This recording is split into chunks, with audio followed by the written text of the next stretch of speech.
Chapter 8.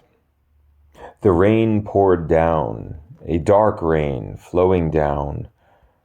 Rain can be no one's own misery. When the sky cries even tears of joy, many know it. The sadness or acute melancholy it produces belongs exclusively to everyone.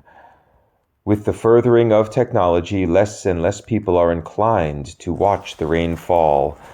Less and less people find interest in how drops slide down panes of window glass, or how puddles ripple from every angle. Certain storms, however, escape no one's attention. This was one of those storms. The thunder belonged to the small children who pulled covers over their heads. The mighty claps also sent pets diving for cover under the beds the young'uns were in. Those animals not fortunate enough to be domesticated, those who still had freedom beyond close quarters coexistence, jumped for thick grasses and the shelter of holes, caves, and makeshift homes.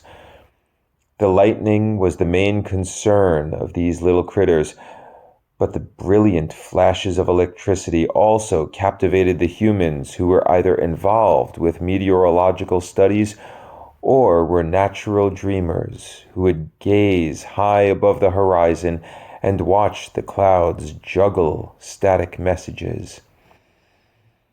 The trees were also concerned with the raw energy, but as they swayed with the wind, one couldn't see that they were shivering with fright. The rain, as always, was left to the hopeless romantics. Those who believe that looking into the downfall, allowing themselves to be drawn into it, will quench some unnamed spiritual thirst. They believe the droplets will help to rinse away the stain of unrequited love.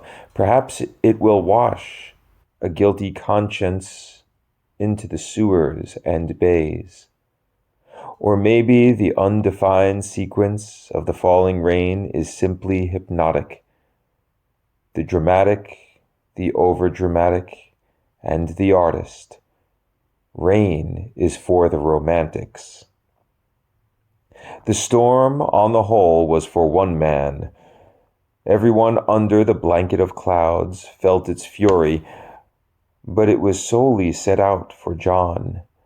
People all over the county watched the physical aspects of the storm. Sleeping, John experienced what was behind the torrential downpour, the blinding strikes, the howling winds, and the deafening claps. The sky growled with a ferocity never before seen, and the power that accompanied the storm invaded his peaceful dreams, crushing the orange mountains under his plaid sunset and leaving the imprint of a face on the easel of his mind. Rolling in the bed, his dreams were sliced up by a piercing voice beyond his own. While he tried to tell himself it was only a dream, his self told him to wake up and smell the coffee.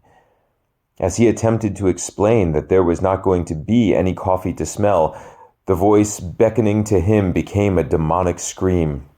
His self cringed from the howl and booted him out of the dream. Awaking with a start, he sat up. He felt the beads of sweat rolling down his face. He looked out the window to see the lightning-saturated clouds roll away on winds high in the sky, leaving only the falling water in the area. He ground his teeth together. He put his legs over the side of the bed, rested his elbows on his knees and head in his hands. His stirring had awakened his wife.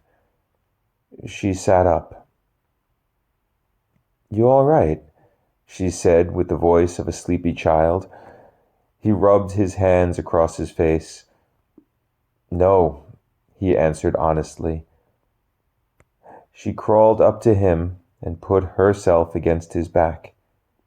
"What is it, hon? Bad dream?" You could say that, he exhaled heavily. He's calling me. He is? Not him. He took a deep breath. Whereas I work for the Creator, he works for the Destroyer. He leaned back and pulled the covers over them. He suddenly felt tired. She lay next to him, eyes focused with attention. He closed his eyes and felt the orange mountains rising in front of a plaid sunset. He's calling for me.